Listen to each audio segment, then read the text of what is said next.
Are you sitting comfortably? Then we'll begin.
'Well, hello and welcome. You are listening to the AFTN Soccer Show on CiTR Radio, broadcasting from the unceded Musqueam Territory at the University of British Columbia.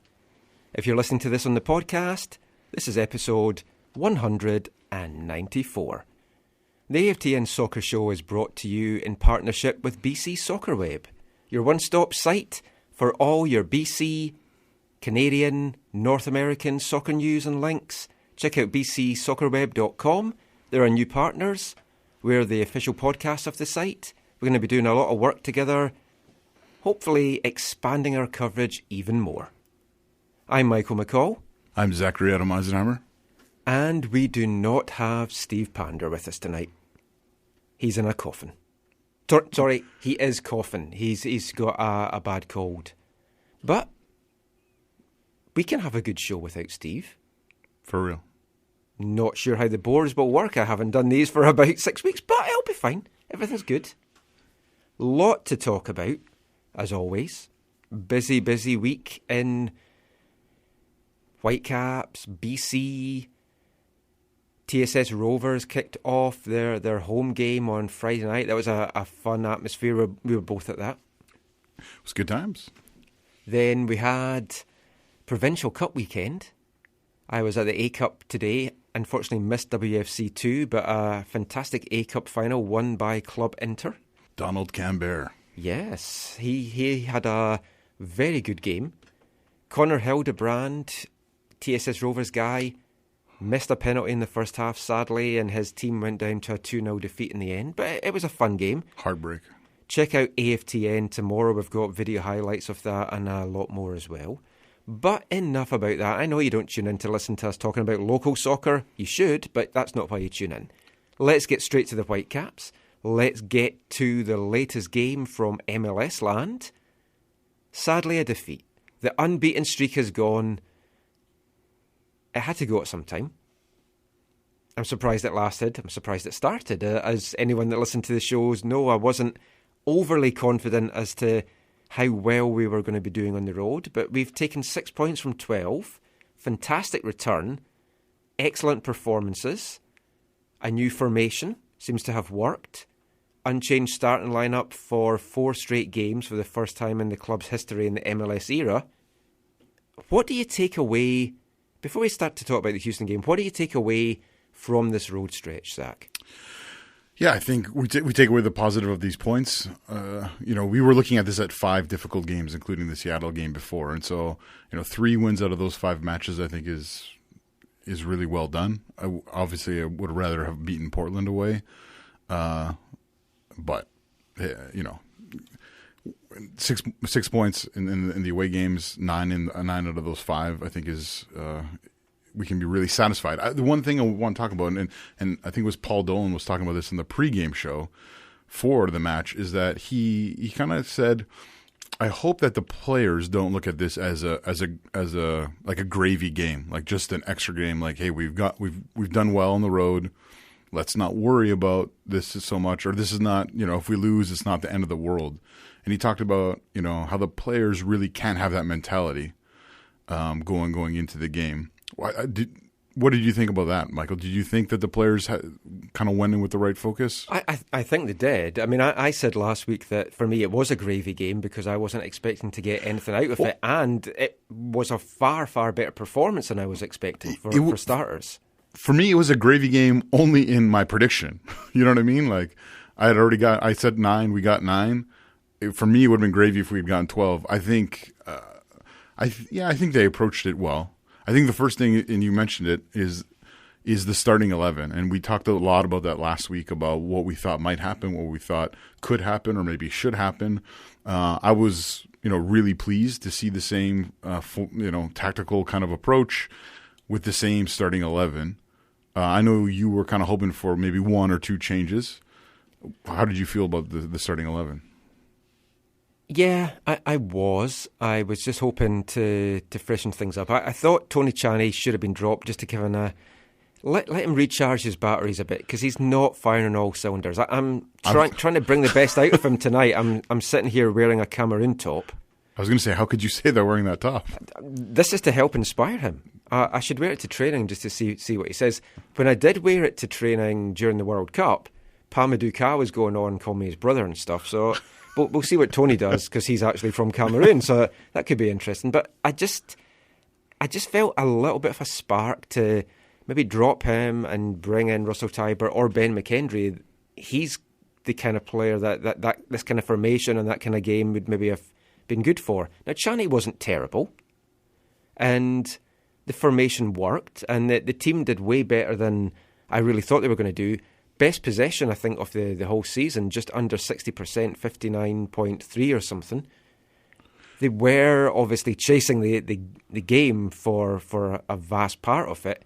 But I think, yeah, it was probably the right decision to go with the unchanged lineup.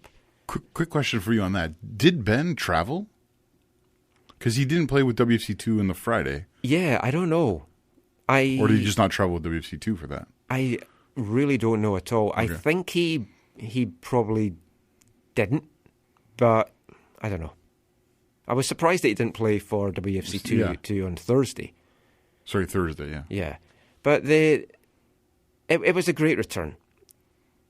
The 6 points, you could also arguably say that the 2 games which they didn't get any points from, they were the better team in times, and they should definitely have taken something from Portland. And I do think they should have taken something from the game in Houston. Whitecaps players afterwards were saying that. Kyle Robinson said that they kind of dug themselves into a hole. And then once you fall behind, you can come back. When you fall for the second time against a team that's unbeaten at home, those conditions, it could be game over. But they fought back. Got a goal in the 85th minute, and they pushed, and they could maybe have got something more. They didn't. Let's just talk a little bit about the game.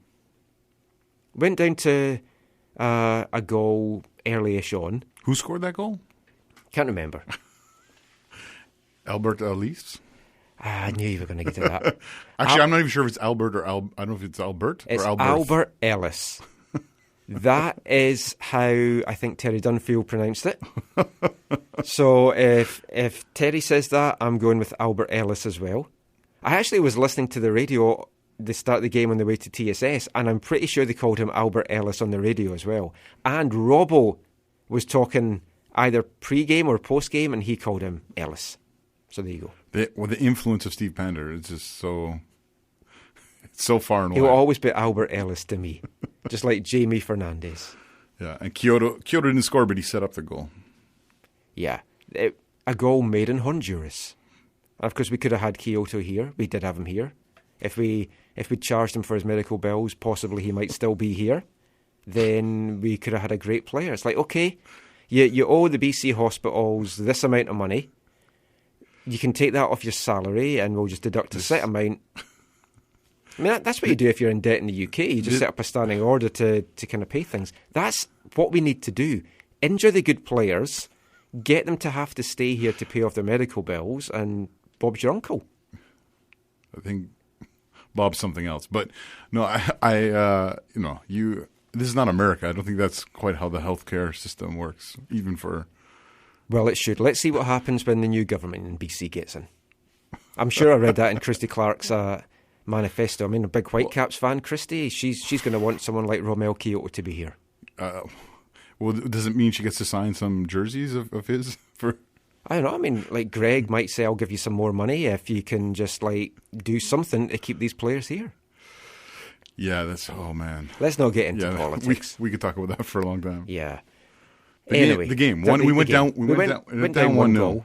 It's all a bit of a blur. I watched on the PVR after I got home from the TSS game. I can only remember Breckshea's goal. Everything else, no, actually, I suddenly remember the second goal. It just came back. Well, yeah, we need to talk about the second goal. A few of us went over to Adam's house. Adam H lives a few blocks away from the stadium, so we got some food and went over and watched the game. I hate watching a game on the PVR when you're watching with people who already know what's happened. Yeah. No, they didn't tell us. I made sure that I avoided the score. Yeah. And like when we were doing the commentary for the TSS game, Gideon was wanting to do a halftime scoreboard. I was like, no, we're not doing that. We're just shutting the mics off at halftime. Yeah. You're not going to tell me one thing. And it's like, what if I don't tell you the score and I just tell you some stuff? No, don't tell me nothing at all. Yeah, I've spoiled so many games over the years. Yeah. It's just, it's horrible. So we were down 1-0 at the half. Second half, you want to talk about that goal? You want to talk about the second goal, the decisive goal? Let's talk about that because you are wearing a hat honouring the man. Now, have I missed something? Is Kendall in the hat business? You're wearing a Waston hat.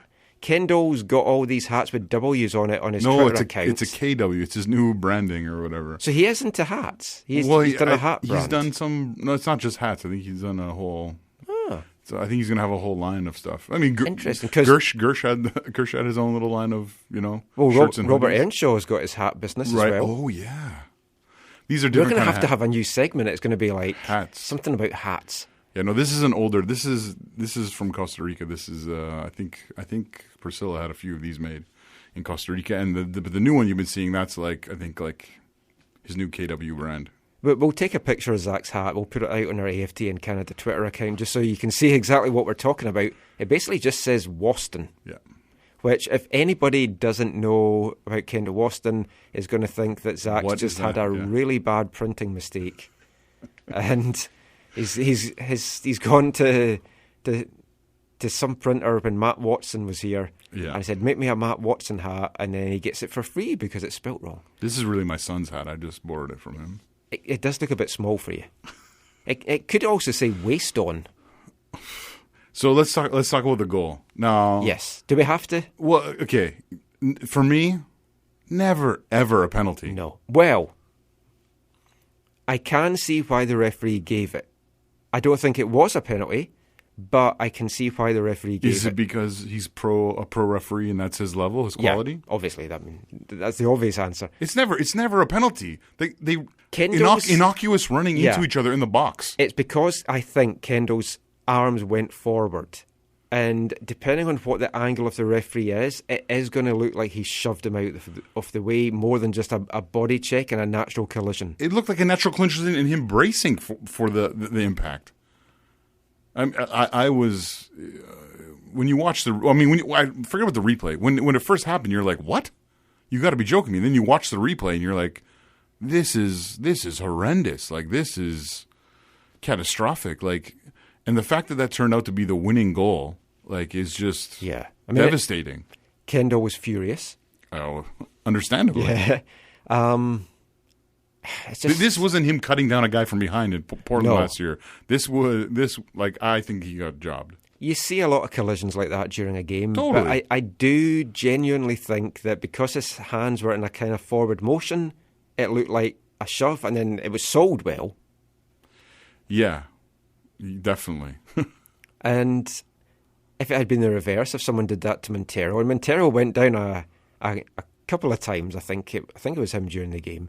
All these games I've seen over the weekend, everything's like a blur. They all melded together, yeah. One game I saw, a player kind of went down very similarly looking for a penalty and didn't get it. Could have been any one of the games I've watched this weekend, really. But it's to me, it's different than like where it looks like there's two players going for the ball and there's intentional kind of contact and a player going down easy and looking for a penalty. This was like innocuous, like contact, like two players running into each other. I don't think Kendall ran into him on purpose in that way, in that fashion. Definitely not with that goal in mind of knocking him down. And the other thing is, how close was the ball? Like, how close was the ball into him? Like, I don't think it was anywhere near him, to be honest. So, what are you impeding him from? Like, what's the advantage? Like, if you're looking at the referee, you're trying to say, okay, he intentionally brought the guy down in the box.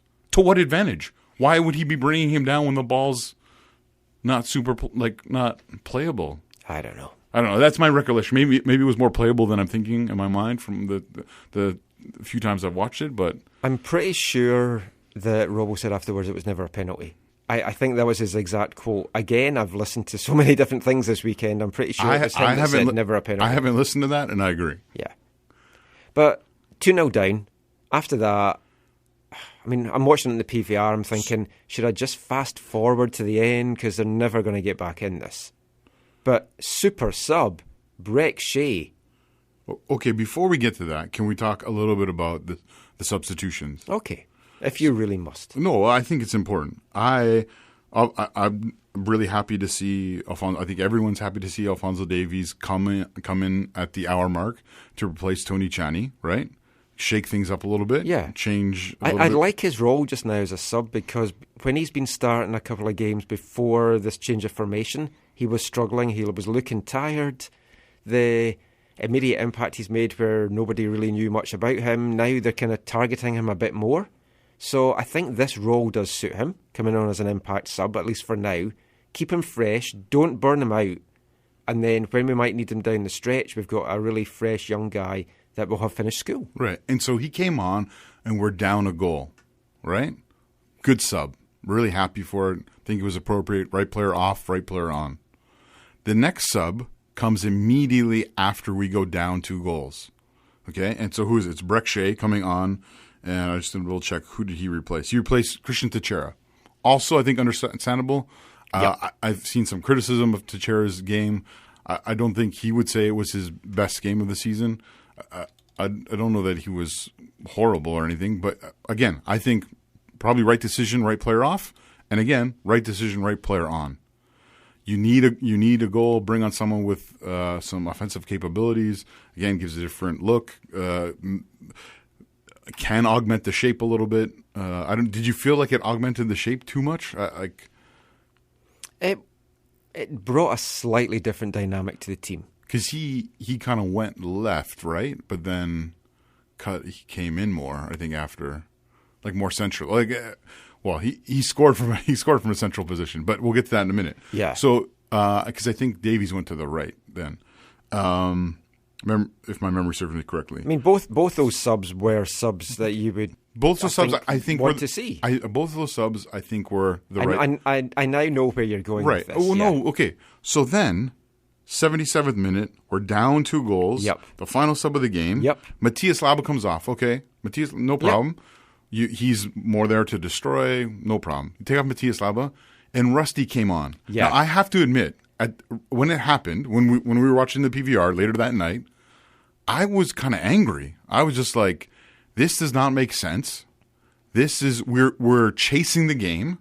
It almost, in some ways, it almost felt like we're like, okay, yeah, we're down 2-0. The game's over. Let's get Rusty some minutes. He's going to be playing 90 in a week or two. Totally agree. It smacked of that. It felt like that. Robbo was never going to say that's what it was for, but yes, that's felt like exactly that. how it felt. Now, that was my initial reaction. I thought about it some more, and I thought, okay, maybe, and this is where I'd love to hear your perspective, Michael, because maybe you'll agree or disagree, but I felt initially this was not the right move. Right player coming off, sure, I can live with that. A defensive player, we're down 2 goals. You want to change things up. But then for bringing on a very similar type player, it didn't feel right at the time.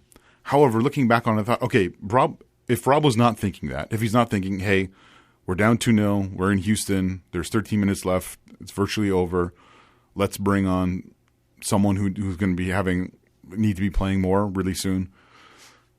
If he's not thinking that, was he thinking, I think we are, with the addition of Shea and Alfonso, we are getting like our setup, we are getting some chances from it. So let's just make a swap just to freshen it up, keep the same formation, keep the same shape, because Rusty basically played the same role that Labo would, a defensive kind of midfield role, and see where it goes from there. So you know what I mean? Like it was a change. Just okay. Rob was thinking would have been, we're doing okay. Let's just bring on fresh legs and keep going how we're going, and hopefully we can get something out of this. It didn't make a lot of sense when it did look like he thought, okay, well, the game's over. We're not going to get back. Let's just make a slight adjustment to the team. I would have gone far more attacking. I thought Mosqueda. The thing, though, is because he brought Tybert on, it has made me wonder whether is he going to keep this formation and this shape going forward? Because he might think, yeah, no matter what, I'm going to keep this 4-1-4-1 even at home. Let's see how Tybert kind of fits into this. But the subs kind of altered the shape a little bit, right? A little. But I don't know. I mean, what would you say the formation was then before Tybert came into it? Well, I think they pushed Bola more centrally. Again, my mind, which is not overly keen on. I've not like you in person, but I've watched a number of matches this weekend, and they are all kind of bleeding together, even though they were different leagues and different quality and whatever. But if my memory serves me correct, I think Bola went more central, and you had I think when Davies came on, he went more central, and I think he stayed there when Shea came on. Yeah. So it was more like a 4-2-3-1. Yeah, which is, of course, how you liked it before. I mean, we'll have a look after the break at the games that are coming up and what might happen kind of formation-wise and stuff. So you felt when you were watching, you're like, this is a wasted sub, or this is not the right sub. I just didn't get it at all, and it's not just because I'm not a big fan of Russell Tybert. I keep going on about Russell, but I love the guy. I love Rusty. It just made no sense to me. I just felt like it was screaming for Mosqueda, or even maybe Mauro. I mean, when are you going to play Mauro to kind of get him some minutes? And you never know. Something could happen that we have to rely on Mauro, and if he's not up to game fitness and game sharpness, it's going to be tough. I would have probably brought Mosqueda on though, because again, if you're not going to play Mosqueda in a game like this where you're 2 down and there's a chance to get him minutes and a spark, when are you going to bring him on? Yeah, that's why in the moment I felt like, oh, we're holding up, we're Whitecaps, we're holding up a white flag. It felt a little bit awkward, like. I know we were down 2-0, but for me, the game's never over. And I mean, the most dangerous lead in football. Well, or if you're TSS Rovers, 3-0, the most dangerous lead in football. I watched a match this weekend where, I think 3-1. It was 3-1, and it ended 5-4 for the team that was losing 3-1. So like you can never give up. No. I'm not saying the players did. That move just in the moment. You just have to look at the game.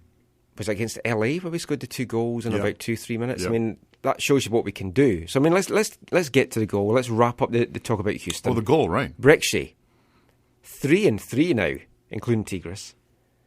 Super sub, earning every single penny of the 600 plus thousand.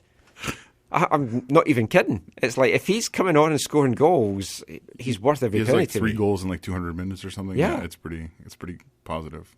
He could finish as not obviously Golden Boot, or maybe Golden Boot, but he might have the highest minutes per goal or something. Well, he's looking good. Basically, he seems to have found his shooting boots or head in this case. Yeah, it was a set piece too, wasn't it?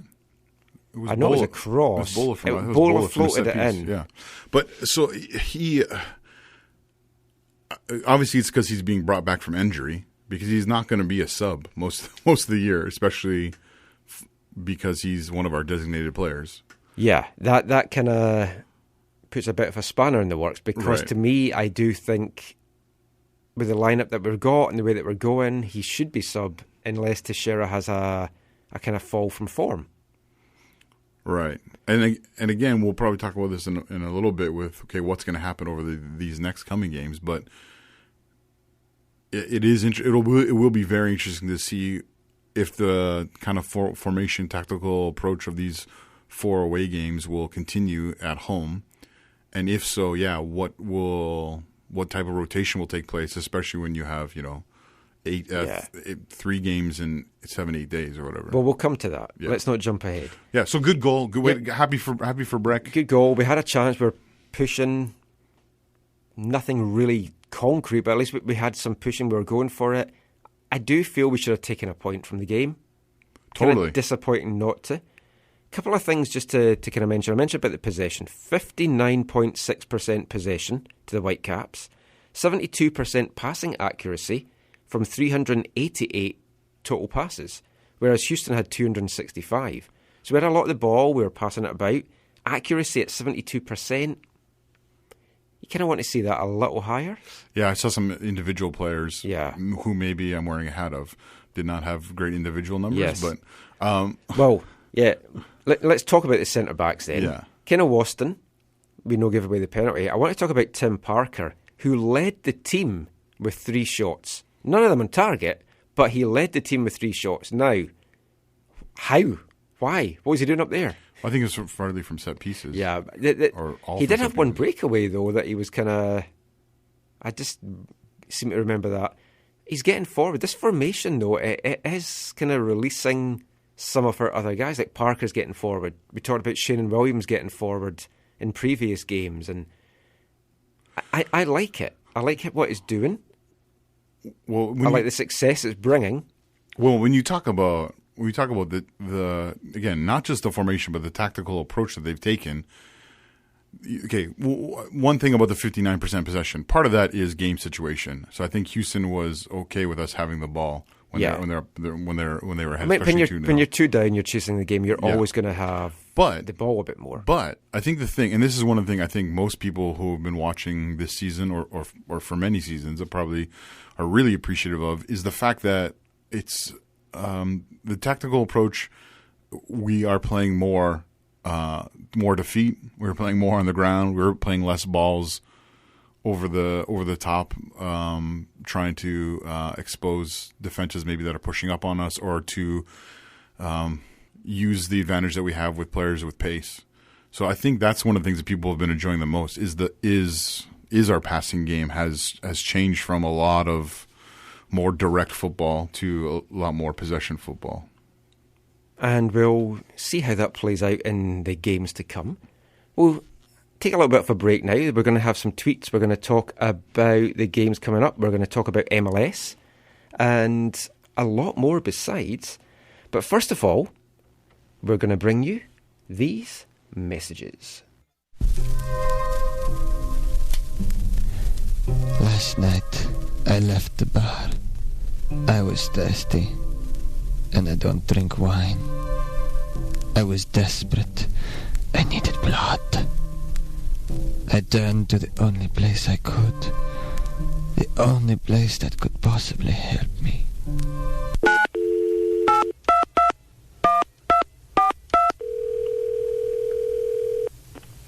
Hello, Canadian Blood Services. Hello. I need some blood. A.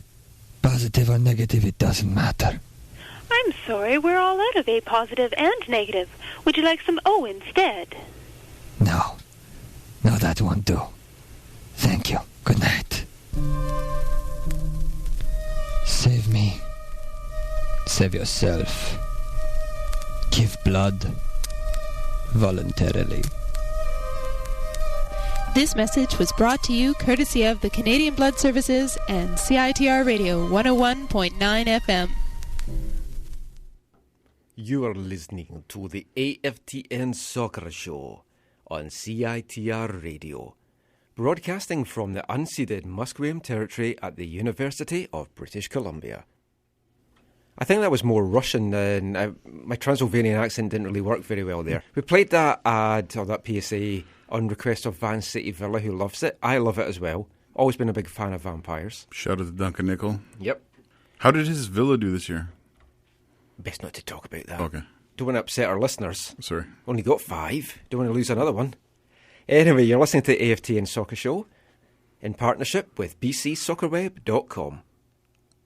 So before the break there, we were talking about the Caps game at the weekend in Houston. Now, that game left the Caps, after all the games this weekend have all played out, we're in 6th spot in the playoff places. Obviously a long, long way to go. 13 points. 6 points off top spot, though, which is kind of incredible, considering some of the form that we've had and the tough spell of games we had. Top of the table, Texas is leading the way. Houston and Dallas tied on 19 points.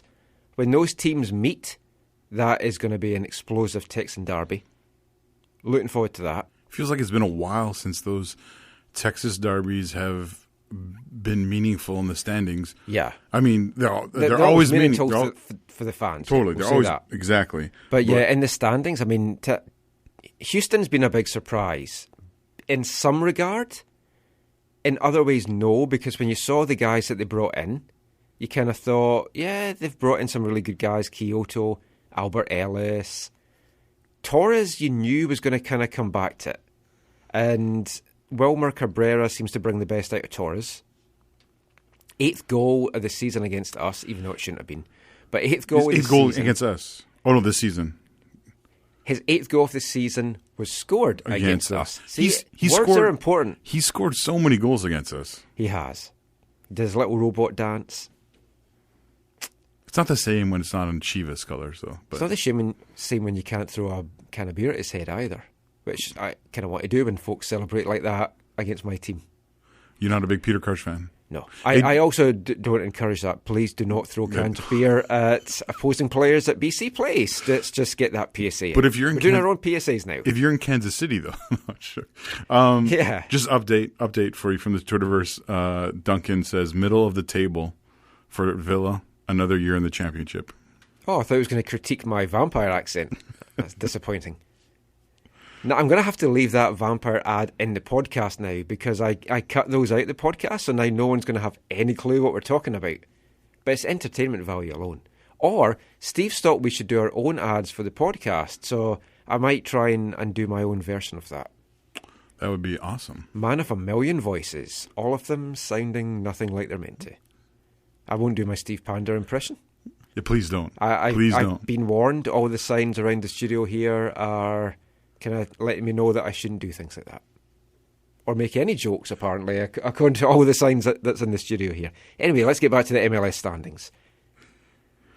Looking at the rest of the playoff positions, you've got Kansas City's 3rd, Portland's 4th after their draw today with Atlanta. San Jose is the other kind of surprise team at the moment. They're in 5th spot. Outside of the playoff spots, you've got LA Galaxy, and you know they're going to come good, even though their head coach seems in above his head. And he is probably number 1 in the firing line for managers that could get sacked if he doesn't turn things around by the time the summer comes. But you have to think, LA are going to get in the top 6. So you're looking at the teams in the top 6 just now, and you're kind of wondering, which ones of these teams can the Whitecaps catch? Can they realistically go ahead of and stay ahead of? And San Jose's got to be the team that you are targeting for that. Now, when you look at the Eastern Conference, I've got this is sticking in my craw, as we say in Scotland. TFC, 25 points, 7 wins, 4 draws, 1 defeat. Undefeated at home, playing good football, but the fighting spirit that they're showing and coming back from matches when they go behind, I hate to say it, but they are looking a very, very impressive team. And you're a Toronto boy, you're probably happy that your hometown team's winning. I am not a Toronto boy. I am a Sudbury boy who ended up growing up mostly in the GTA. You do have a Toronto shirt, I believe. Oh, who doesn't? Me. Hopefully everyone else that's listening to this outside of Toronto. I have all kinds of... Actually, last time I was in Toronto, they handed out free shirts. Yeah. Although, to be fair, I've never been to Cameroon, and I am sitting wearing a Cameroon shirt. And I do have a Portland Timbers T-shirt, because they gave them away free at a game, I think in the USL era. And obviously being Scottish, I was like, I'm keeping that. I went to after we won that amazing 4-3 game, was it last year? We won the amazing 4-3 game. I went to they had a midweek game against NYCFC, which they called their Italian night, and they gave away Sebastian Giovinco t-shirts. It's Italian night. Yeah, and then Pirlo sat on the bench and didn't come on the pitch.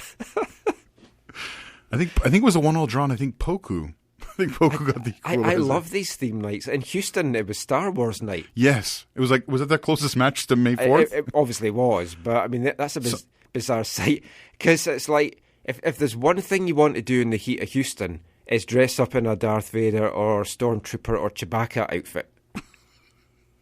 Yeah, it's not. But the Whitecaps too are having Star Wars Day in July, so anything goes with these theme nights.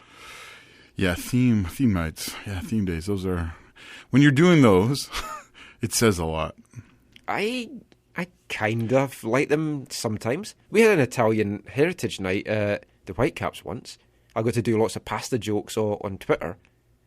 I think it was after that night, though, that my tweets stopped automatically showing up in the MLS game timelines, because they probably were looking at that afterwards and going, oh, what the hell's he going on about? He said their pasta their best. Oh, my goodness. There's no rim shot lined up for that. Don't think we're allowed to talk about rim shots, although it is after the watershed, so we probably can. Chris Corrigan says he was born in Toronto and he doesn't have a Toronto shirt, but he does have a Columbus one. That's for Kikutabani, though. No, I think it's No, see, you have to spin the narrative that it's for that. Well, we're talking about other MLS. Do you want to talk about that? Yeah, let's talk about that. Well, sure. That's what I was starting to talk about. TFC, full credit. I mean, we've talked about this in the past in different ways, but TFC are on, like, if Vancouver Whitecaps are on planet Earth in terms of their approach to spending on designated players, I don't know, the Toronto FC is like, I don't know what on Pluto. I guess it's not even a planet anymore, but like they're on a different planet. Pluto is a planet. Oh yeah.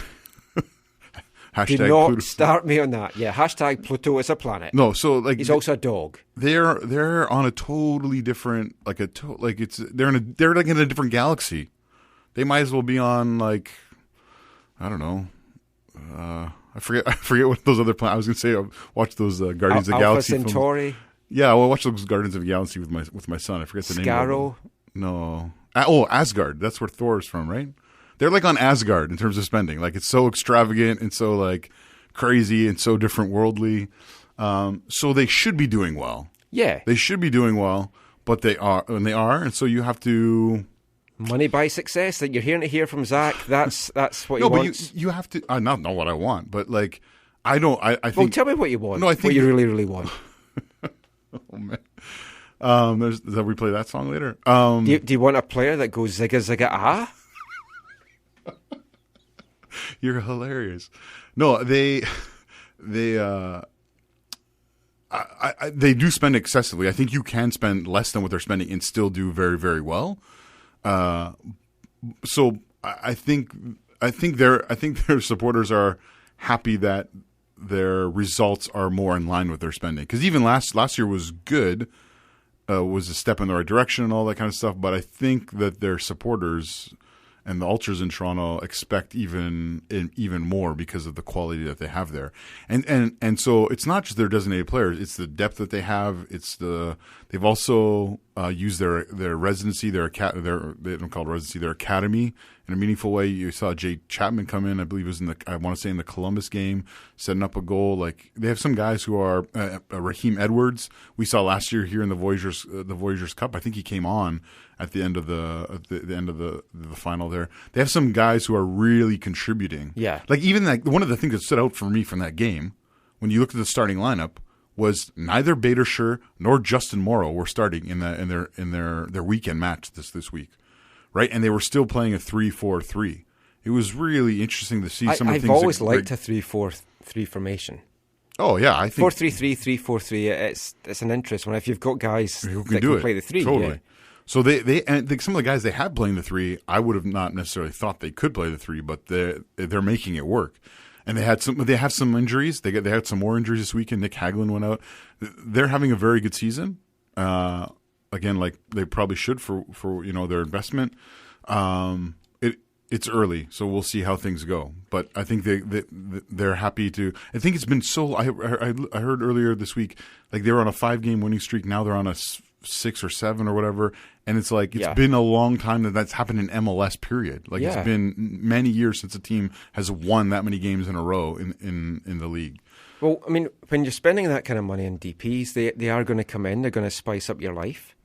Whereas Whitecaps, they like to go for homegrown players.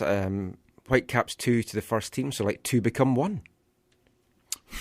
I'm out of Spice Girls songs now, but I've been waiting for you to stop talking so I could do those. Sorry. So they beat Columbus midweek. Yes. Right, and then Columbus this weekend played. They played Montreal, so they had Canadian back-to-back games there. They played. I want to say in Montreal. They played in Montreal. Kakuta got the start, and it looked like a 4-2-3-1. It looked like Kakuta was wide right. But if you watch the highlights, it looks like he's playing very centrally and almost as a second striker or very tucked in on the right. The guy that put up the missing poster for him on a tree will be delighted that he's turned up. Yeah, he's been found. Now, if you watch the highlights, you also see, even like the short highlights even, you'll see he misses a pretty significant. I don't know if you've seen. I haven't actually seen that. No, it was in the first half, and it was a rebound that came up, and he had like virtually the whole net, and he headed it, and and I think it was Evan Bush, like somehow got to it, which was like, it wasn't a great header, so it wasn't a crazy save, but you're like, well, we know he's capable of that. It should have been a goal. Yeah, but I haven't watched the whole game yet on MLS Live, but. It looked like he contributed a little bit, and they won the game. And their guy who's running the show, their number what's his name? I think it's Miram. I think Miram was the guy. He had a hat trick. He was like on fire. And some more heartbreak in Montreal. Well, I was going to come to Montreal next because bottom of the East, 3rd worst record I think it is in all of MLS, at least joint 3rd worst anyway. 11th spot, 10 points, 2 wins, 4 draws, 4 losses. And thankfully, we were playing them and not Toronto in the Voyageurs Cup soon. Look, let's have a look at the games that's coming up in the next little period for the Whitecaps. I'm going to call this episode of the show Football's Coming Home because the Whitecaps are coming home. Very much so, actually. If you look at their next spell of games, there's only one game where they're on the road for weeks, which is the Montreal second leg. But we kick things off at home on Saturday, back to BC Place. Bono has apparently found what he's looking for now, and he has it's left. A world tour. Yeah. So he's vacated the premises. That's crazy how they, like, this is their first stop, so this is where they just practice for the whole tour. What I'm really confident, though, of is I'm pretty sure the crowd against Kansas City on Saturday is going to be a bumper crowd because I still think there's some folk outside BC Place waiting to get in, and they're going to open the gates and they'll be like, yay, we're in for Bono!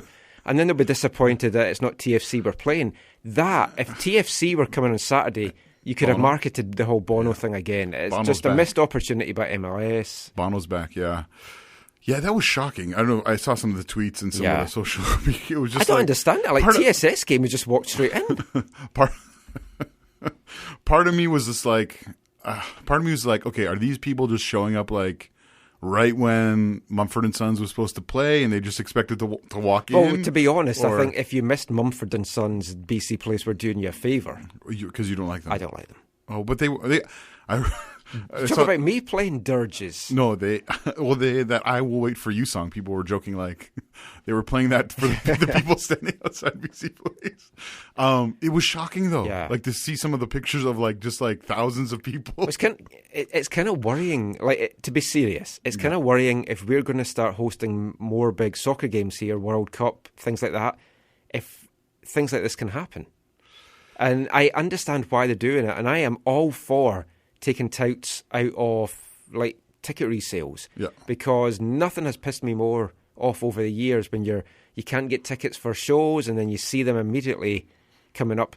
Tragically Hip's a good one. I wanted to get one for my wife. Got one in the end. But it was crazy that those tickets were up for resale within minutes. So I do admire BC Place for trying to put something in place to stop it. But when you've got a packed crowd, like, what, 60,000? Wait, is that the reason why the hold-up? Yeah. It's because of the new procedures, because you had to have credit card entry. So you had to have the credit card that you bought the tickets with to go. So a friend of mine, she was going, but she was working till 4, and her husband was off, so he was going to go down early and stand in line. But they were worried that something would happen, that they would try and check to see if he had his credit card, and then he wouldn't, and they'd kick him out of line. So I haven't spoken to her yet to know if she even got in. But that was why it was ticket card entry. But then it was such a shambles, they apparently opened it and they didn't even check anyone's tickets. Yeah. So we could have piled down after the TSS game and got into the concert. When I saw that on social media, I was just like, wait, this is real? That people just walked in without tickets? Like, that would have been fun. Yeah. I mean, I love you two. I know people, really like the early stuff. I do know people who do that at football matches around the world. Yeah. You just get in a big crowd and you all just go in. Well, in Scotland, when I was growing up, they used to open the gates at half-time. And then, because folk would go to the bars across the road and have a drink, and then they would just come back in and they would never check tickets. Wow. So at the East Fife games, because we're obviously miserly Scots, they would open the gates at half-time and all these folk would come in that had been in the pub for the first half, and they would just come in and watch the second half. Wow. No, I thought I didn't know that was the issue. I thought it was more like bag checks and frisking and all that kind of... Well, there was part of that as well. But you're... the thing that's... I didn't get frisked at the TSS game. I'll have to speak to Colin and Willie about that. Yeah, there was no frisking. I don't know what time the stadium opened, but the one nice thing 5:30 you were told to get there for. And what time was the first act on? Because U2 got on... 7:30. U2 was on at 9:30. Yeah. Right. 9:20, I think. And some people were still outside, is that correct? I think everyone had pretty much got in. Oh, okay. But hopefully there's a big crowd. Because it was one of the nice things about, for example, when the Women's World Cup was here, I want to say, I'm pretty sure, if my memory's correct on this, they opened the stadium, and it's supposed to an hour before the game. I think it was 2 hours before the game. So there was like no excuse to not get in. I think you might be right. But initially in the group games, there was the double headers as well. So folk weren't coming in right for the second game because they were coming in early. But it was so nice. I mean, I like to go in early, watch warm up and all that kind of stuff. I really enjoyed that. I mean, I know people are on the edge of their seat at midnight listening to us talking about ticketing problems at BC Place. So let's get back to Whitecaps chat. SKC, Sporting Kansas City, coming to BC Place on Saturday.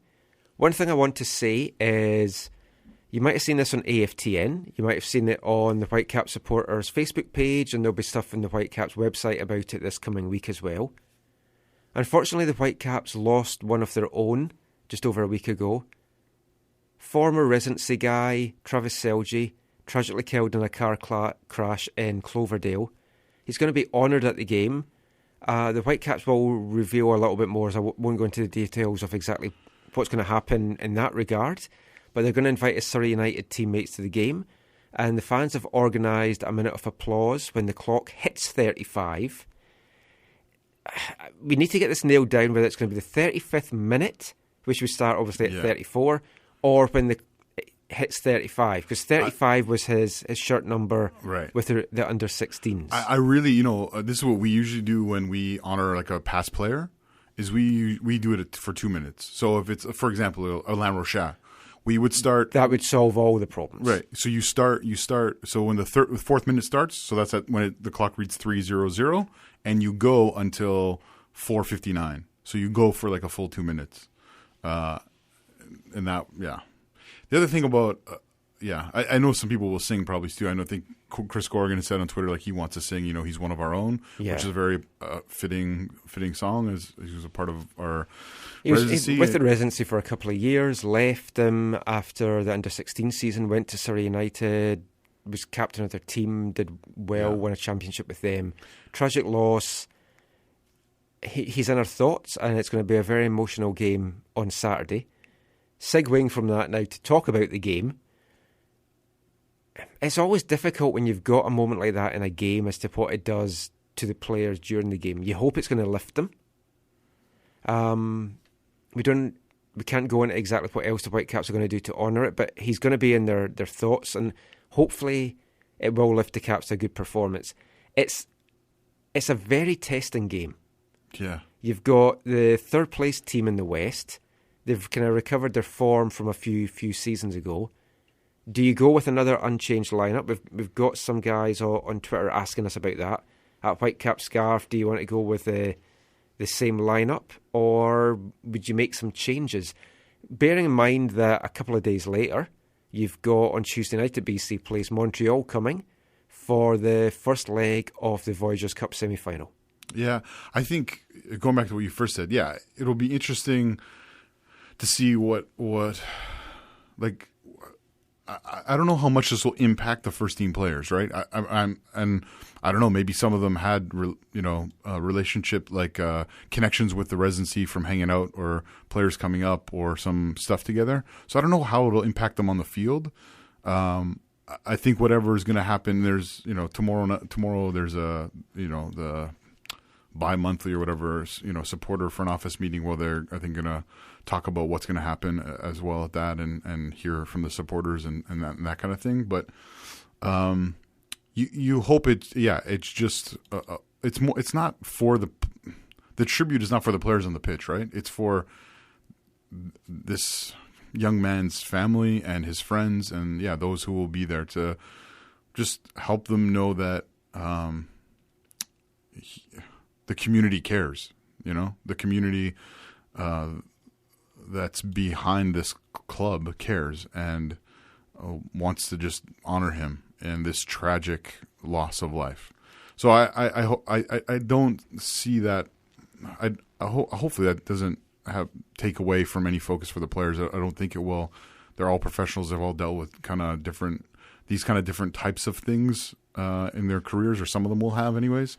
And in terms of the game itself, you're right. It is a real test, because Kansas City has been a team that has, I think, is one of those teams that's been together for a while. Feels like, not the whole squad, because MLS squads are always changing, but the way that Peter Vermeers brings them together and has them play, and they like grind you, like they are so. I think they're one of the teams that like practices tactical fouling the most in a game. Like, they wear you down. And they will be, for example, like, I think they will be hyper focused on, they'll in their preparations, they'll choose, like, let's say last year, they would have chosen our right back, and they would have said, we're going to attack on the right because Vancouver's weak this year on their right. Now, this year, lots of people are suggesting that we're probably stronger on our right than on our left, so maybe that's where they'll attack. But they're just like, they always come with a very intentional like game plan, and a lot of that isn't how they foul you. I forget what the stats say, but I think it was last year. I don't know if it was at the end of the year or midway through the year. Like, they were like the team that fouled people the most, or something like that. Like, it was. They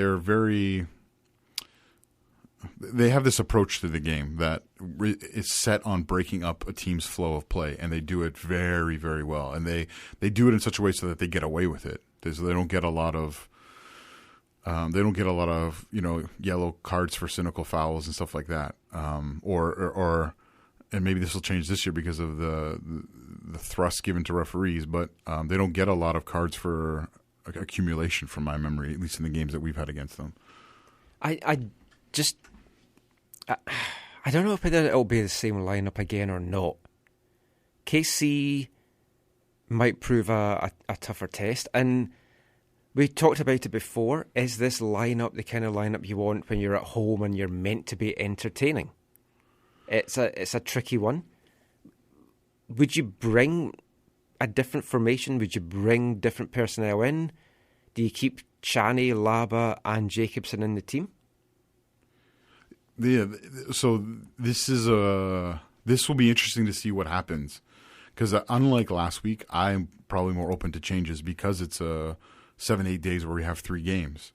So I don't think I don't think like some maybe have felt in previous seasons or previous campaigns that the Wednesday night Voyageurs Cup match is a throwaway or is just for guys who aren't playing that much or whatever. I think there's, especially having done so well in Montreal already once this year, I really think they wanna go for it.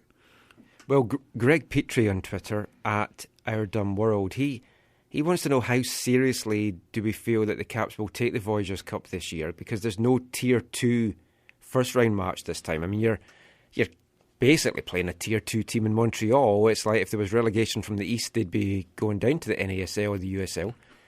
So it's close to being a Tier 2 team. You are playing a club that's struggling in MLS, and we'll fully preview this in next week's show. But their focus is clearly going to be on getting up the table. So I think Montreal's going to play a very weakened team. The Whitecaps, I think we'll see a lot more of the fringe guys coming out for that on Tuesday, which is probably going to keep the changes to the starting lineup against KC to a minimum. Which is probably a fair point. But apparently, though, Jake Nerwinski is injured. He is on the injury report. Har sent me a message about that last night. Oh, that's awful. So if he is, then you have to think Williams is going to play Saturday. And then do we maybe bring somebody like Caden Chung in? Because you're allowed to bring in WFC2 players that are Canadian that have come through the residency. Well, that would be... Because like last year we couldn't play Daniel Haber, which Carroll wanted to do, because he hadn't come through the residency program. Right. So you could have him. Chris Serban could be another guy as well, because he can play left back or right back. He played right wing today. Very talented guy. I'm just glad he's back in the mix. Scored a goal. Big fan of Chris. That will be interesting. I didn't know about Jake yet, so that's... Don't know how serious it is, and obviously there's over a week until the game, so that could help. But when you look then, if you want to give Williams a rest, because you want to obviously then give Parker and Waston a rest as well. That's a lot of changing. Yeah. And I mean, that's tough. I mean, who do you even put in at right back if you want to then rest Williams? Who else are you going to play at centre back? Jacobson and Seiler? Possibly. I mean, Seiler's back fit again. Seiler played today, centre back, which is good. Unless they suddenly sign DeWitt or something and do something with that. But I mean, that's probably unlikely. They can't even have Dominic Zater because he didn't come through the residency, even though he's Canadian. So, I mean, some interesting things there. We'll go into that in a lot more detail, though, next week once we see what happens. We know some of the stuff. But let's look at some of the other games that's coming up. We've got, after the KC and Montreal things, we're at home to DC. DC was this weekend. DC lost 4-0 to the Philadelphia Union. I know nobody does that. Okay, we dropped points to them, but we didn't allow 4... It was like, oh, man. Well, I mean, DC's sitting 9th in the East. They're 1 point above Montreal on 11. So, again, another weak team. So you're looking at 3 points, you'd expect that there. Then we're away to Montreal. It's a pisser because you're like home, then you're flying to Montreal for Tuesday night. Then you're flying back for a really, really tough game on June 3rd against Atlanta. Yeah. Then you've got a break for 2 weeks. If only the Montreal game had been after the Atlanta game, it would have been fantastic. That Atlanta game is going to be a tough one. That's going to be a real test. But Christian Bolaños, when I spoke to him, you can read this interview on AFTN.ca from last week, he said that we've shown that we do well against the big teams. We now just have to have consistency against all these teams. But Atlanta's going to be a big test. Yeah, totally. And I think it's a game some neutrals are up for because it's a new team. It's like I think there's going to be interest.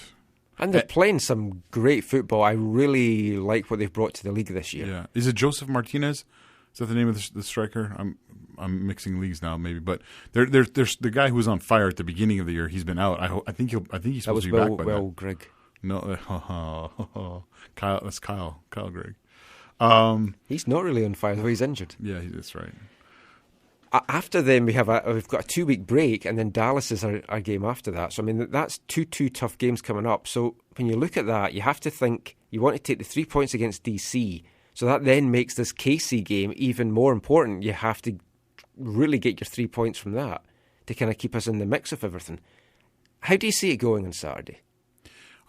This is, again, speaking from the heart, obviously, we're at home. I want us to go out and I want us to get to win, right? But this will be a tricky game. We've had some good games against KC at home. We've had some awful games against KC at home. Obviously, last year we played them in the Champions League, and the lineups again were quite different, and we beat them handily, we beat them away as well with that great Alphonso Davies strike set up by Kyle Gregg. But I think this game is going to be. I think some part of the narrative out there right now. I think, Michael, you can agree or disagree with this. Is we do well against beating teams that we should or probably should beat, and the teams that are better than us or on paper look like they're better than us, we don't do as well against. And so I think that's been the history of the Caps in MLS, basically. That's just how we've done it for years. Yeah, with some exceptions, especially against Seattle back in the day. But I mean, you look at we could never beat Chivas, and it always looked like we were going to beat Chivas. Well, we also smashed them 4-0 too. Once. It was glorious. I went down for a 0-0 draw. Anyway. Yeah. Not bitter. But no, I think this will be a real test because I think it'll show if we can get a result against a team that's, I think, on a little more up than we are.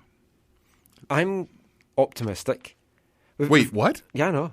Wait, you're optimistic? I am optimistic. Wait, you think we're going to get 3 points against Kansas City? I think we're going to win 2-1. Wait, that's my scoreline. Okay. No, that's awesome. I know. Just blowing your mind. Got a message here, a tweet, from Angus Walker, at Angus Walker. He's hoping that we rest players on Saturday for the more important Canadian Championship matches against Montreal. And he's just looking forward to the team getting back into the Champions League. And I think now that we have had that taste, we do want it. And with a new format of it, you've got less games. It's a lot more exciting, a lot more interesting. And I think the club will want that. But when you look at these tough games coming up after KC and after DC, you kind of have to focus, I feel, on the KC game, because I really do think Montreal is going to bring a piss-poor team. You're not going to have their stars. Because of where they are on the table. That's probably not far off. Although the other Although side, you could argue though, if they exactly. brought their normal team, they're going to bring a piss-poor team. No, well, you could also argue that they'll use the cup as a way to boost their morale and boost their form. We've seen that from Montreal in the past for sure. I think you're right though. They're gonna focus, unlike Angus or whatever his name is. Sorry, Angus. Angus Walker. Angus Walker. I think unlike what Angus Walker would like, I think they're going to focus on this, one, because it's the next game, and two, because there's going to be significant, I would say no less than 4 changes to the side that plays on Tuesday. Interesting. I don't know. For Saturday, I feel we may have 2 fresh faces. I think we might go to 4-2-3-1. That, to me, that's going to be the most interesting thing, is do we stay with this 4-1-4-1 or whatever you want to call it? Yeah, I don't think Shea is ready to go from the start either, because when you see him at training, he's still a little bit hobbly. That's not good. No. I know, we're playing a guy that's maybe not 100% fit. And he's that's scoring. Speculation. And he's scoring. From me and her. But that's speculation. So when Nathan's listening to this, when I see him next week, he's not injured. He's just, quote unquote, hobbly. He's just hobbly. No, maybe that's just how he runs. It could be. But, I mean, he's scoring, so let's keep hobbly break. So no, that to me, that would be one of the most interesting things, is to see, is it formationally and tactically similar to what we've seen these last 4 games, or different? And I think tactically it won't be that different, because I think we've been playing, with a lot of We've been playing with more possession than we have previously. We even broke 50% this time against Houston. I think that kind of, and I think more possession wise will be similar. We'll be playing. We have to get some service to Montero, though. Totally. So he's on an island. He's on a out. tropical. Yeah. He thinks Vancouver is a tropical island. Yeah. Well, we're in a rainforest. That's how I was sold this place when I moved here. You're moving to a rainforest. Oh, awesome. Who told you that? My wife. Oh, okay. That's interesting. Yeah, I was expecting parrots everywhere.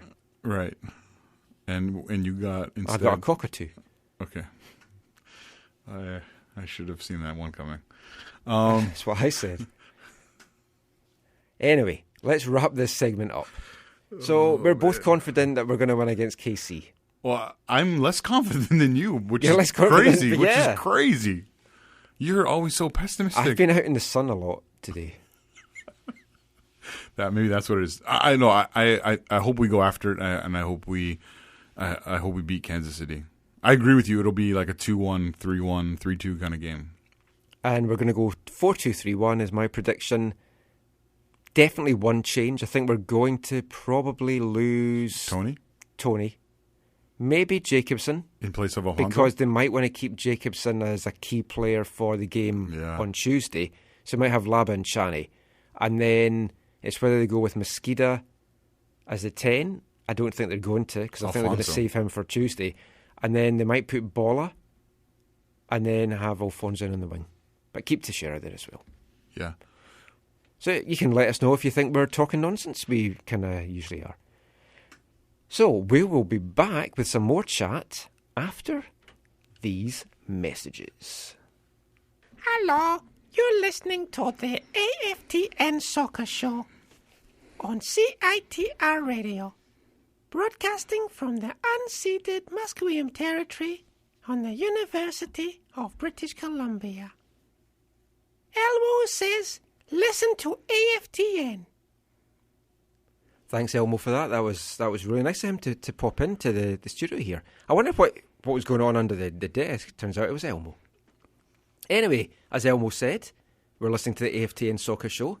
I told you I've had a lot of sun today.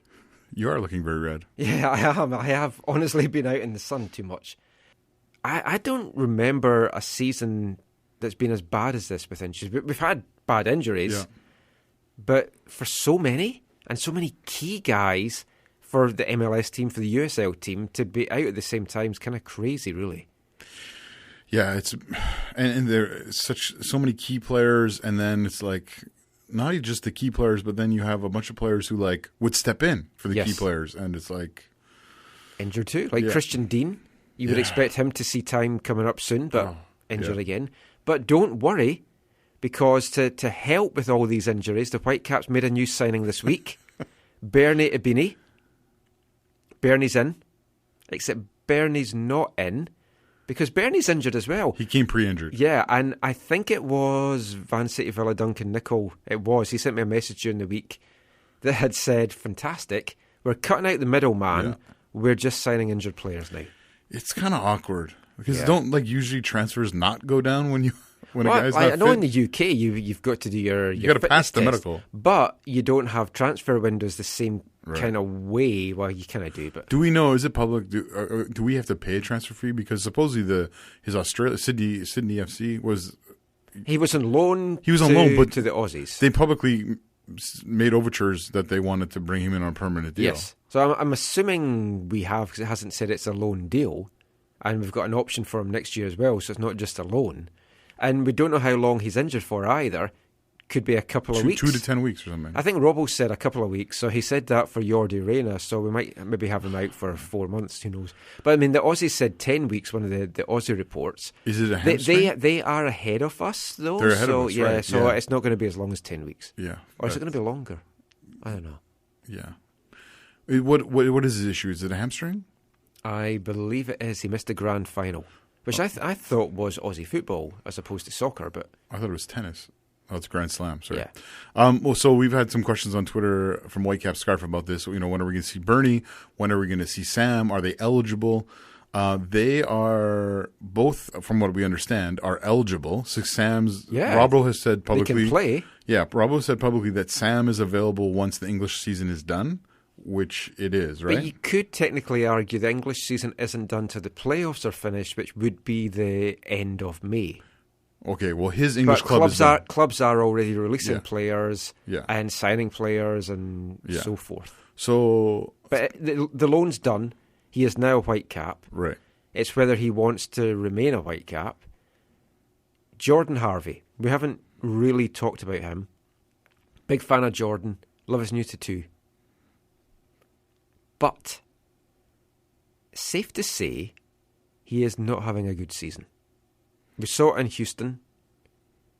Just when balls are coming at the box, he is struggling. And he's not showing the offensive part of his game that we saw a couple of years ago, that when he did have some defensive blunders, you're like, well, that's okay, because look, he's tearing forward. Yeah. Now, he's not really contributing that much.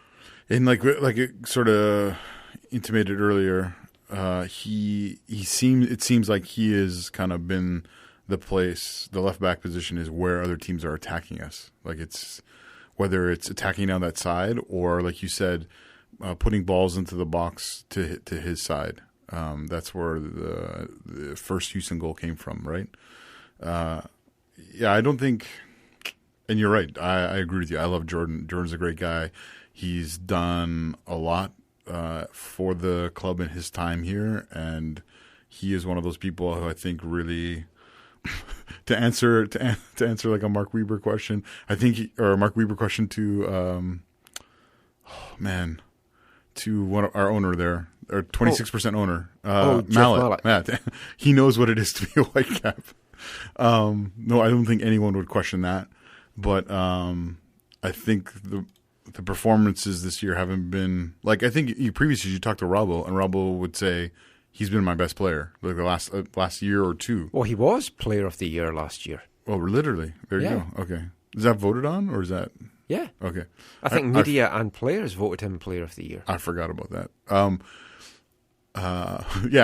We talked to Robbo last year, and he said that many, many times publicly. So, he's contributed lots, but this has been I don't think an easy season for him, and it's been weird because he has been pushed before. He lost the battle with Sam a few years ago when Sam first signed, after Sam's first preseason. But he has no one pushing him right now because Sam has been gone and now he's back and injured. Brett's out for a while. So it's going to be interesting to see what develops there. Christian has played there a little bit. He's injured. It's going to be really, Marcel can play there, but he's more of an attacking player as opposed to a defensive player. I do think we'll see De Jong, though, as left back in the Montreal game. Yeah. The Voyageurs Cup, yeah. I wouldn't be surprised at that. The injuries have been crazy. So again, both Sam and Bernie are available as far as we understand, but neither is fit to play. So you won't be seeing them. Well, I don't know if I'd say anytime soon, but probably not for a little while. 2 weeks at the least? Let's just say 2 weeks. I mean, Sam's still rehabbing from his hamstring injury. It's a nagging one that's just not going away, which is why he's back here to begin with. But it's also not like torn. He hasn't torn anything, or no. It's just he just keeps feeling a bit of a pain in it, and they're just trying to get to the bottom of it. But he was out training, doing laps and stuff this week, so hopefully he'll be available. Hopefully he wants to still play here, and we're just going to see what happens with that. So if Sam does come back, before he does, do you think he'll see some time with WFC2 to get him kind of match fit? See, that's a tricky one because he should, but will he want to? Because he can refuse. Right. It's not really going to be in his best interest to annoy the coach that's wanting you to do that. To me, he should because he needs to get these minutes. Yeah. He needs to play. It's a good level. I understand what you're saying in terms of how you think he would respond to that. But this is not hey, you're not playing minutes in the first team, go play the second team. This is, you're coming back from injury that's kept you out for a long time. Exactly. You need match fitness. Please go play in the second team or go play in the second team or whatever. Because, we talked about it in the past when players, it appeared didn't take the coaches, didn't take Robbo's offer of getting minutes in the second team. And I know that was not received well amongst most of the supporters. Yes. But we'll see what happens. If he's back playing in games and then we know that he's available, it's a question that I'll broach with Robbo. Now, we're talking about WFC2. Let's quickly mention them. Fantastic win for them today. 3-1. And it's good you're telling people because I don't think anyone saw it live. 410 people was the official attendance.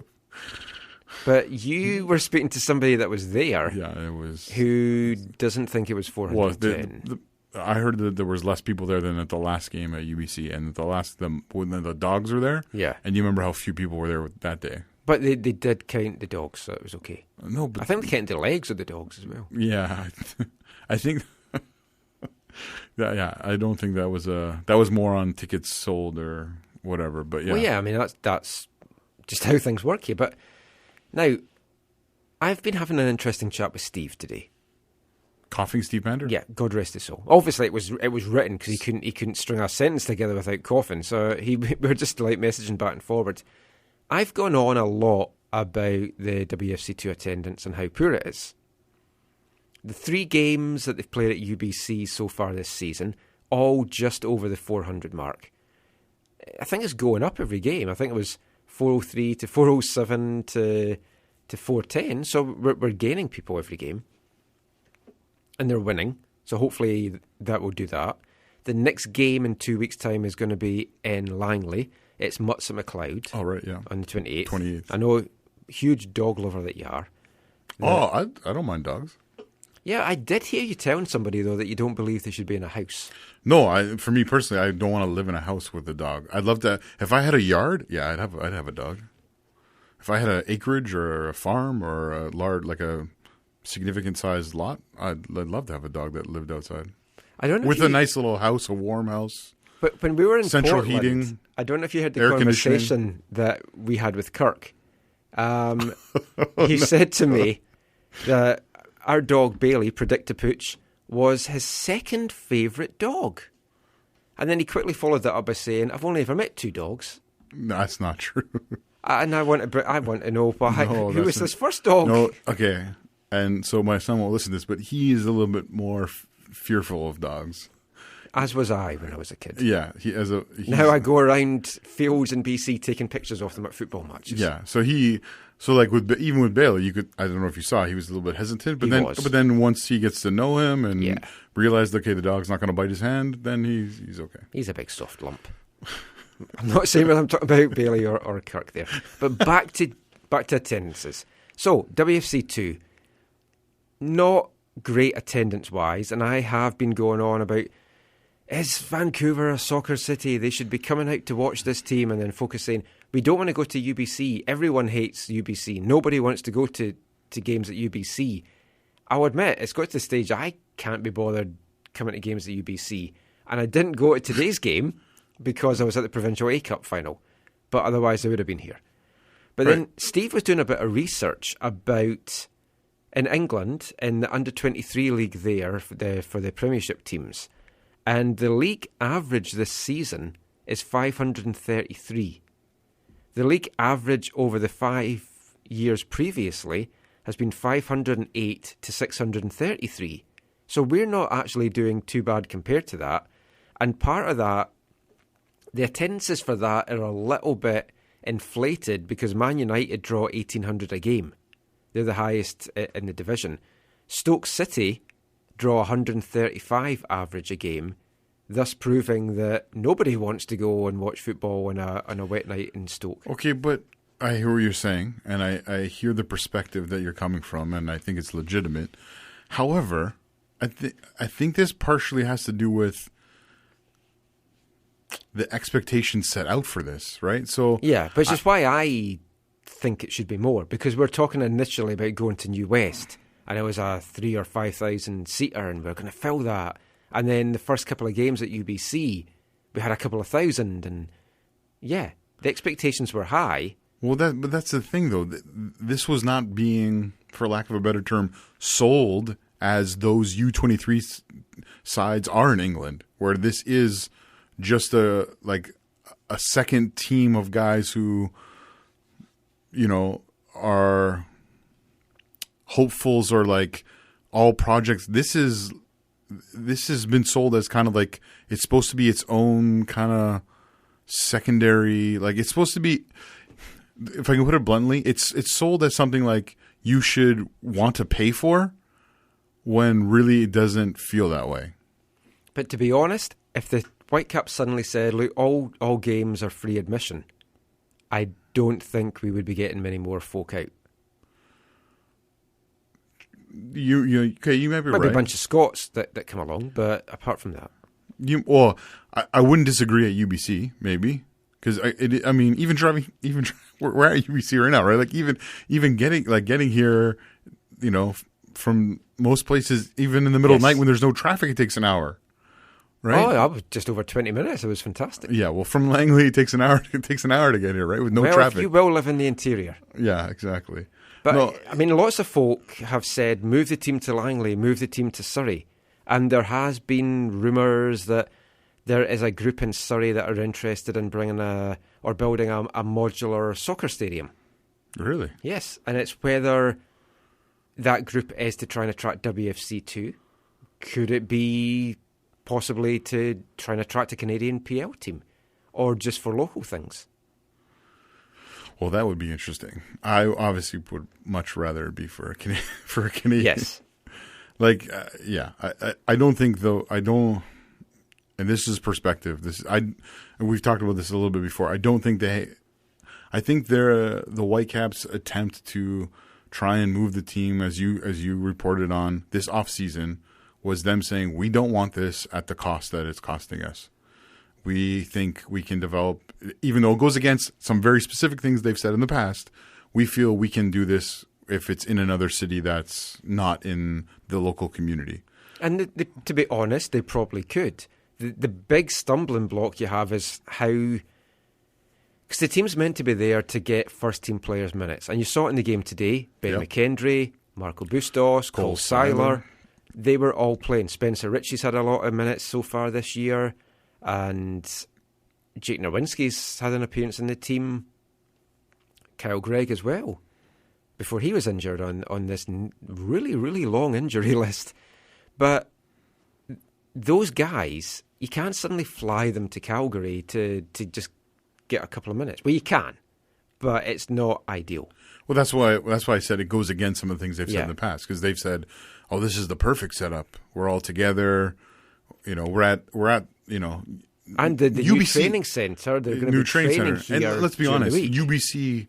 And again, I don't say this to be negative, but UBC was never their first choice for a training center. It was obviously it was kind of like the last choice. Burnaby Lake was really mentioned, which I really, really wish I'd gone ahead, because I'm just 5 minutes away. Right. Which is why I go and watch so many games there. Yeah. So this was never their ideal location. Now they're stuck here. Now everything has to be here, and it's not good for drawing supporters for the second team. But what I will say is the facility that they've built here is spectacular. It should be finished in July. Right. And that'll get you how many supporters out? But is that the most important thing? But to them that's important. Yeah. The financial part of it is hugely important. But they would they have tried to move the team if it wasn't about finances? Probably not. No. It was all about finances. But then you also have the fact that they are considering bringing an NWSL team to Vancouver. Right. And it's like you can't really have two lost leading teams, because that team, for all that folk are say, oh, look what the women draw, that's Canada national team once in a blue moon. Right. A sustainable season of women's league football, you're not going to be packing out BC Place. But then you have, and I don't know if they were encouraged to do this, but if you went to, and I believe you were there, at the quote-unquote town hall this year, you had people stand up and say, our 3,000-girl football club would be stoked if you had a women's team, and they'll be there as much as possible. As much as possible. Now, that could be a couple of games a season. That's the problem. You will have folk. It depends if they get a marquee player or two. Obviously, someone like Christine Sinclair would come. You'd pack it out.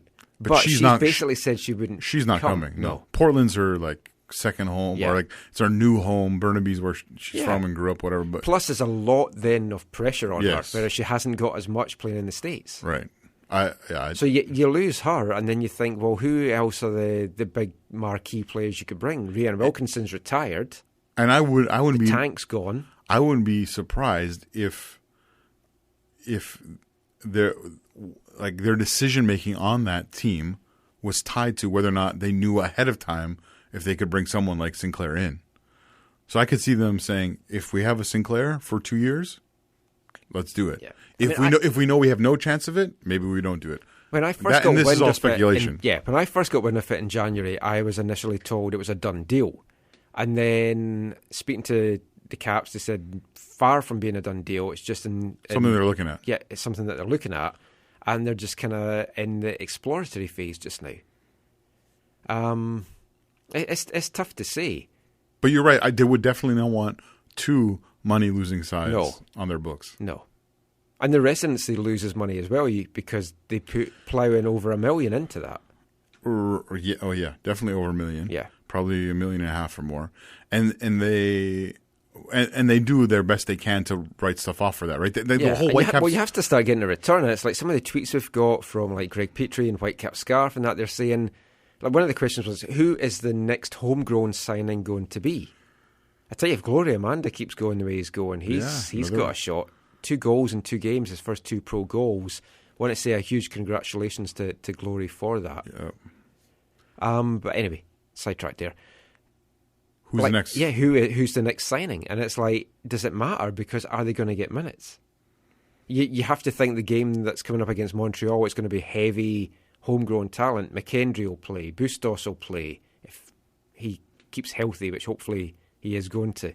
And then you can bring some of the residency talent up from the WFC2 team. But then you're going to have to play, like Mosqueda has to play minutes at some point. Davies, as a Canadian, you have to think he's going to start that game. What's the rule? Is it 3 players? We have to have 3 Canadians, right? This year in the Voyageurs Cup, there's a new rule, right? Is it just 3? I have got 6 in my head, but of course that's because that's the USL rules. But well, then they had 6 today.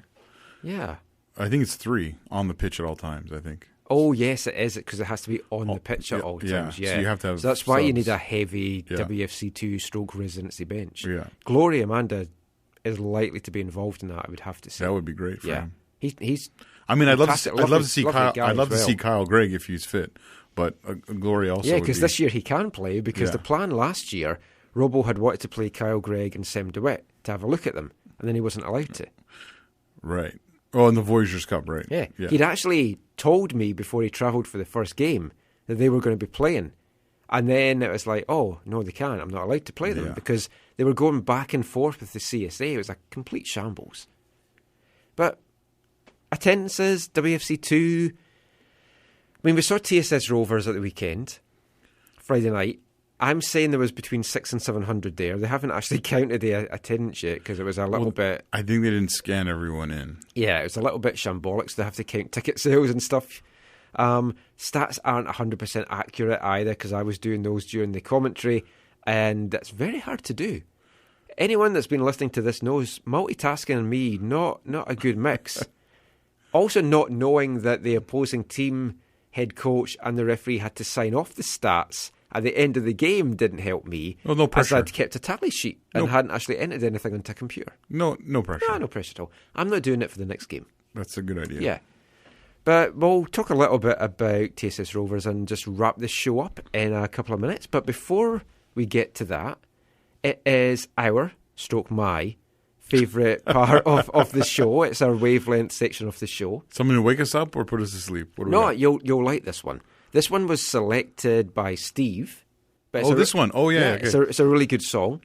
It's called I Was a Goalkeeper by John Mouse from his 2014 album The Death of John Mouse. Wow.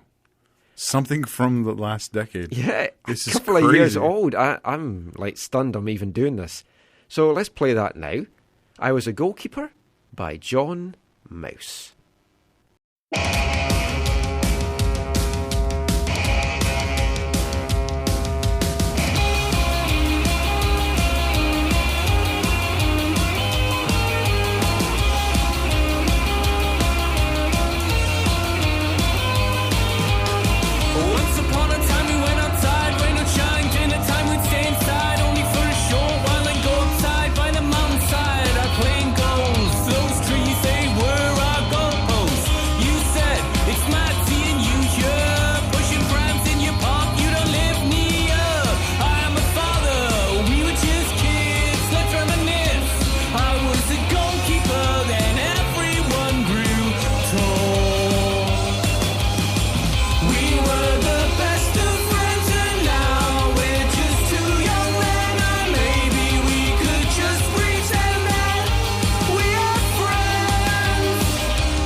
are friends. We are. John Mouse there with I Was a Goalkeeper. Excellent song. Welsh artist. Has links with the fantastic Welsh band Los Campesinos, so check out his other stuff. That's from his 4th album from 2014, The Death of John Mouse. That would have been a whole different kind of Stuart Little. The Death of Stuart Little. Stuart Little 5, The Death of Stuart Little. So Steve chose that because he's a goalkeeper, right? And he likes mice. Oh, he likes mice? Yeah. Okay. Yeah, and gerbils, but less said about that, the better. I had guinea pigs when I was in Scotland. Mr. Porky. My nephew and niece have 2 guinea pigs now. Loved Mr. Porky. I keep telling them we're going to eat them. Oh, right, you are sacked. That's a joke to them. Here's my tip for naming pets. In Scotland, when you go to the vet, they call you by your pet's name. What? So, like, if I was taking Bailey, they would go Bailey, and then I would go in with Bailey. Oh, at the vet. Yeah, at the vet. Yeah, okay. Not a good idea when your guinea pig is called Mr. Porky. And then the pretty assistant comes out and goes, Mr. Porky. And you're like, and then that's me. Hey. Yeah. You live and you learn. Yeah, I mean, this show is so educational. Guinea pigs are great pets. They are. Yeah. I love them. I had another one called Tanner as well. Anyway, because he was black and tan. Tanner, that's a good name. Okay. Also had a bunny called Boo. She died. Actually, they're all dead now, but still. Boo-hoo. Oh. I think folk are probably wanting us to wrap this show up now. It's 12:55. I just have to read this tweet before we go from @SpiceBoy1. He wants to bring in Sporty Spice, keeping the Spice Girls theme for this show. He says that should pack the crowd in for WFC2. Is she going to play, or is this for what? Sporty Spice I always liked. Melanie Chisholm. There you go. Yeah. So that is pretty much it for the show. Just a few things we want to wrap up just before we go. I want to say a huge congratulations to Club Inter, winning the Provincial A Cup today against Aldergrove United. We touched on it earlier in the show. TSS Rovers, their next home game is on Friday night. Calgary Foothills coming to town, good Canadian derby. 7 o'clock at Swangard. Everyone that I've spoken to that was at the game on Friday night against Lane United had a fantastic time. It was very enjoyable. There was smoke. There was abuse of the goalkeepers. There was changing ends at half-time. There was moving things behind the goal for penalty kicks. Some really good football on display as well. Zach Verhoeven was absolutely fantastic, I felt, for TSS Rovers. Great performance, great name. It is. No relation to Noah either, that played for for the Whitecaps. But Zach Verhoeven's a UBC guy, and he had a fantastic game. Christian Eli Heitinen as well. The big centre forward. He could be a fantastic story. 2 weeks ago, playing in the Richmond Summer League. Now 2 goals in 2 games at the PDL level. I'm really interested to see how he performs with a whole summer of full-time training. You have to kind of hope that the Whitecaps are watching some of these guys. Watching him, watching Connor Hildebrand in particular. I didn't see anyone from the Whitecaps. They can watch the stream. Oh, right. Which, of course, is brought to you by AFTN. Right. I'm the colour commentator. Gideon Hill is the commentator. And we're bringing you No, we're not bringing you Whitecaps commentary all season. We're bringing you TSS Rovers commentary all season long. So check that out on YouTube. And if you can get along to the game on Friday night, get along. $10 to get in. Fantastic night's entertainment. It was a really good experience. Like, yeah, I kind of really wish I was down the pitch because it looked a lot of fun was going on. Yeah, there. You had it was like it felt like there was a bit of a mix. It felt like there was a few people who were like nostalgic for what they'd experienced at Swangard back in the day, and then there was like probably a bigger group of people who like wished that they were at Swangard back in the day and they were reliving some things that they knew or had seen or whatever. So it was Will Silver described it was like a class reunion, right? Because it was like you were connecting with all these people either you haven't seen in a while, even Ben Massey was there. Ben Massey was great. It you were connecting with people who you're like, oh, okay, do you still go to do you still go to Whitecaps games? Oh, where do you sit? Oh, where do you who do you hang out with? Or where are you at now? Oh, okay, you don't go. Why don't you go? Well, what is your story? It was just kind of like, it was good to connect with a whole bunch of different people. The football I thought I was happy with the level of football. The biggest thing I noticed was, and again, TSS has had these guys for 4 or 5 weeks. Yeah. So it's not a lot of time. And some guys had just come in exactly just a couple of days before the first game. Exactly. So it felt like a little like this. The first half was kind of like lightning. Like Zach Verhoeven was like, he was dancing around guys. Yeah. He was like on fire. They tired a little. Yeah, everyone felt like they tired a little bit. Last 15 minutes, they were kind of holding on once they went to 2-2. But they got the first point now. They're only on -2. Yeah, and that's the other thing. So, like, the other thing has been nice is the TSS guys have held up their hand and say, hey, we got this wrong. Like, there was no trying to hide behind, like, hey, no one told us we had to do this. Yeah. They mentioned that we didn't fully understand. But there's no, like, hey, this is someone else. We're going to put this on. There was like, we're going to hold up our hands. We got this wrong. We're really sorry. For anyone that to know what we're talking about, they got deducted 3 points because they fielded an ineligible player because his international transfer certificate hadn't come through. Because he'd played at Kitsap last year. Yeah. So they didn't get a form that they were supposed to get. That was refreshing, and that ties into their whole kind of authenticity. Yeah. Like, we're trying, they're not going to hide anything. Well, it is all about development. Like, they're taking professional development league, literally. Yeah. You've got the likes of Calgary who are big on development as well. I'm not knocking Calgary at all. I want to make that clear. But they have a much more winning mentality. Yes. Because they got to the championship last year, they want to do it again. I think Tommy Wheeldon's quite an ambitious coach, so a win-loss record's important to him. And they're a great team. They've got great players. And the fighting spirit they showed to come back in that first game from 3 goals down, not many teams would have done that. But there's other standalone teams as well that are just in this league because they want to win. They want to win a championship. For TSS, it's all about development, having fun along the way, playing some good football. Hopefully the wins will then come from that. But yeah, the guys are really happy with how things have been so far. Yeah, and it was a fun night of football. Some Friday night lights at Swangard is very nostalgic, and it was good times. It was like when I first moved to Vancouver, got my Whitecaps season ticket for the 2008 season. I moved here October 2007 and made friends back in Swangard in the south side that's still my friends today. Yourself, Johnny Monster, Chris Deal, lots of guys that we regularly read the tweets out in the thing. It's just football brings people together. Yeah. And you make good friendships. And I really do think that a lot of people will make some good friendships by going to these TSS games. Tailgates beforehand, camaraderie during the game. Don't want to get all soppy and stuff, but it's a great experience. Fight the tears, Michael. And if we can get something like that for longer in the season, like a Canadian Premier League club in the Lower Mainland, that would be fantastic. I'm really, really starting to come around on a CPL team in the Lower Mainland big time. Because of the first TSS game, or partly not just because of the game, but just my involvement with them and the enthusiasm for it, and going to all these provincial cup games and VMSL games and seeing the level of support in the local communities. Aldergrove packing 600 folk in for a semi-final game, and the team meaning so much to that local community. And it's like what non-league clubs mean in England.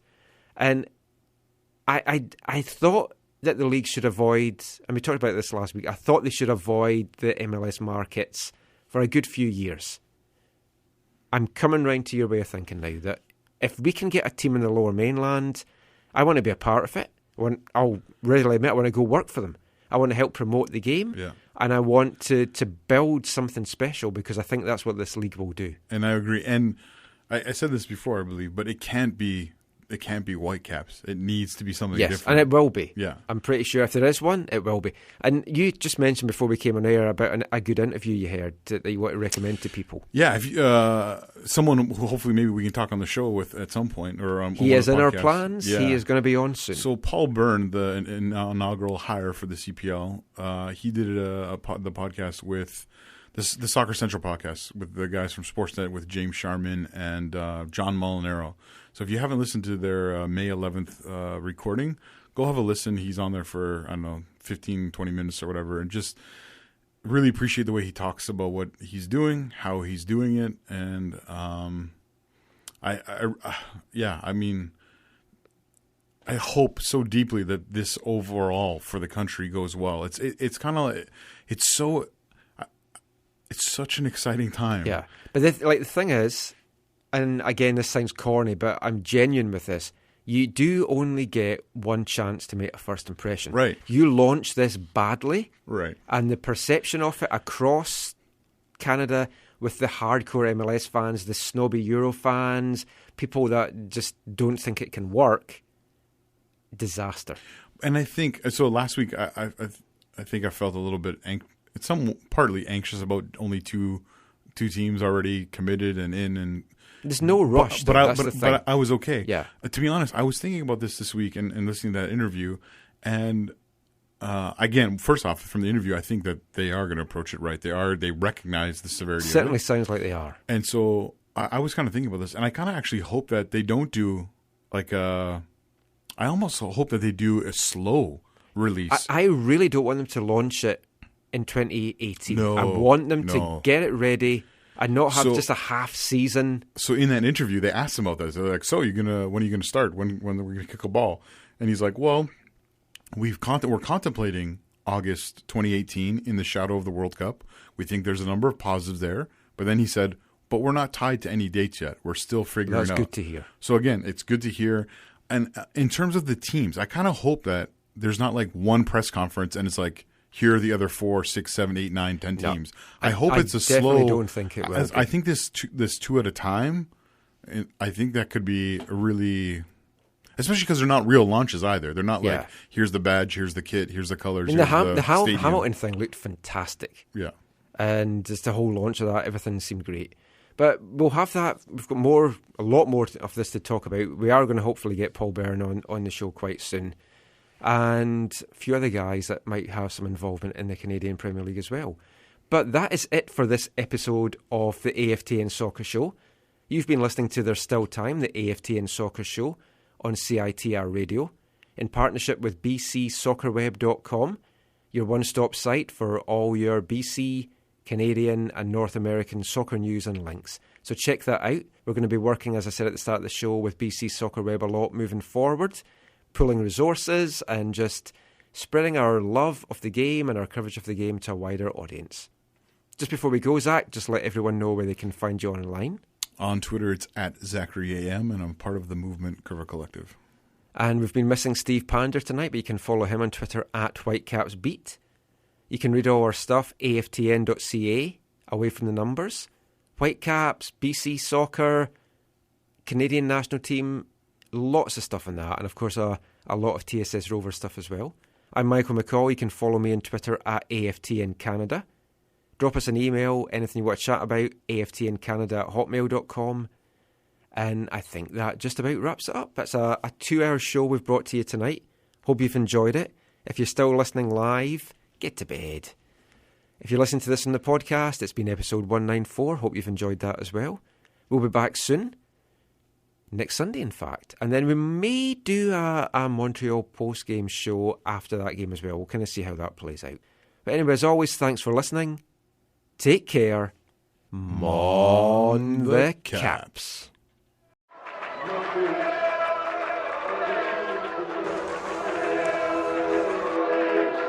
Going to your first match is an experience you never forget. The atmosphere of what's going on around the pitch looks beautiful, and you always look and go, wow, I'd love to play here one day. If you get the bug, it's going to stay with you for life.